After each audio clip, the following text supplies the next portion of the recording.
Assalamualaikum warahmatullahi wabarakatuh. Halo semuanya, saya Lina Lil dari kelas 9F.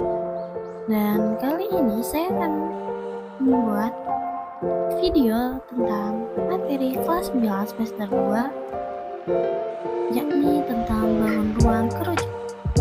Sebelum saya lanjut, di sini saya akan membacakan tujuan dan juga table of contents atau isi video kali ini. Langsung saja saya baca tujuan saya. Yang pertama, tentu saja untuk melengkapi tugas matematika saya. Yang kedua, penonton dapat memahami bangun ruang kerucut. Yang ketiga, penonton dapat mengetahui asal-usul, rumus volume, dan luas permukaan kerucut. Yang keempat, penonton dapat mengetahui dan juga memahami rumus kerucut. Yang kelima, penonton dapat menyelesaikan atau mengerjakan soal tentang bangun ruang kerucut. Sekarang saya akan membacakan table of contents atau isi video kali ini. Yang pertama itu konsep. Nah, di sana saya akan membahas konsep kerucut dan sifat-sifat kerucut. Yang kedua ada pengertian, saya akan membahas tentang penjelasan bangun ruang kerucut. Yang ketiga ada rumus. Di sana saya akan membahas rumus dari bangun ruang kerucut, bisa volume, luas permukaan, maupun yang lainnya. Yang keempat yaitu menyelesaikan. Di sana saya akan membahas soal dan cara menyelesaikannya.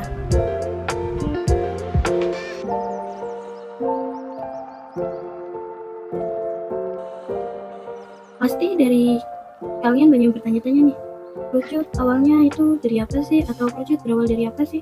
Nah, setelah saya cari-cari, konsep kerucut adalah berawal dari kajian geometri Yunani kuno, terutama dari studi tentang irisan kerucut. Matematikawan seperti Euclid dan Apollonius dari Perga telah mempelajari irisan kerucut secara mendalam. Contoh dari irisan kerucut adalah lingkaran, elips, parabola, dan hiperbola. Berikut adalah sifat-sifat dari bahan ruang kerucut. Kerucut sendiri memiliki 6 sifat. Yang pertama yaitu bentuk alas, tentu saja berbentuk lingkaran. Yang kedua ada sisi. Kerucut memiliki dua sisi, yaitu selimut kerucut dan juga alas kerucut. Yang ketiga ada rusuk. Yang keempat ada titik puncak. Yang kelima ada garis pelukis, yaitu garis-garis pada selimut kerucut yang ditarik dari titik puncak ke titik pada lingkaran alas. Yang terakhir ada tinggi, yaitu jarak terdekat dari titik puncak ke sisi alas.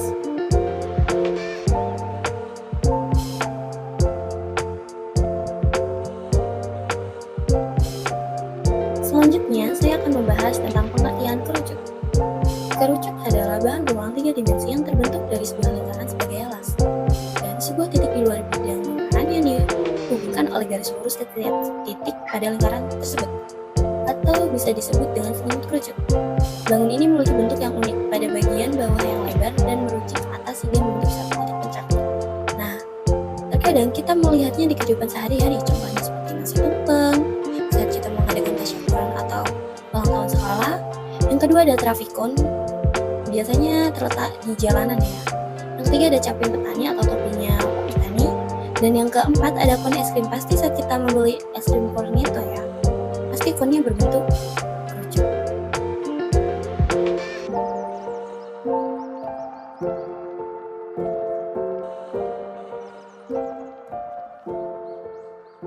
Nah, saat ini kita sudah memasuki pembahasan rumus nih. Tentu saja yang akan saya bahas pertama adalah luas permukaan kerucut. Seperti yang saya tulis, rumus luas permukaan kerucut adalah PR dikali R ditambah S. Untuk P-nya kita dapat menggunakan 3,14 ataupun 22/7. Tetapi ada syaratnya masing-masing ya, kita tidak bisa langsung memasukkan itu, tidak bisa. Karena 22/7 hanya dapat digunakan untuk jari-jari yang berkelipatan 7. Jika jari-jarinya bukan berkelipatan 7 atau tidak berkelipatan 7, maka kita kalikan dengan 3,14. Dan di sana S sendiri adalah garis pelukis kerucut. Nah, asal-usul rumus ini adalah luas alas lingkaran PR kuadrat ditambah dengan luas selimut kerucut PRS. Lalu untuk mencari garis pelukis atau S, dihitung menggunakan rumus Pitagoras. S kuadrat sama dengan R kuadrat ditambah T kuadrat.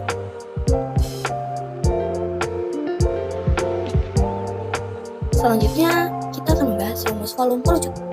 Yang telah saya tulis di sana bahwa volume kerucut adalah 1/3 dikali Pi dikali R kuadrat dikali T. Nah, asal-usul rumus ini adalah volume kerucut adalah 1/3 dari volume tabung dengan alas dan tinggi yang sama. Rumus volume tabung adalah Pi R kuadrat dikali T. Maka rumus volume kerucut adalah 1/3 dikali Pi R kuadrat dikali T. Pembuktian rumus ini dapat dilakukan melalui percobaan atau kalkulus.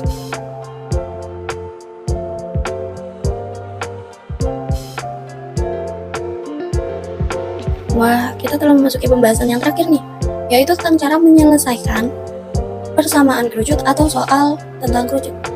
Di sini saya menyebutkan dua soal, yang pertama tentang luas permukaan dan yang kedua tentang volume. Langsung saja saya bacakan soalnya. Sebuah kerucut memiliki jari-jari alas 7 cm dan garis pelukisnya 25 cm. Hitunglah luas permukaan kerucut tersebut. Setelah kita baca soalnya, langsung saja kita masukkan. Diketahui jari-jarinya 7 cm dan garis pelukisnya 25 cm. Dan yang ditanyakan adalah luas permukaan.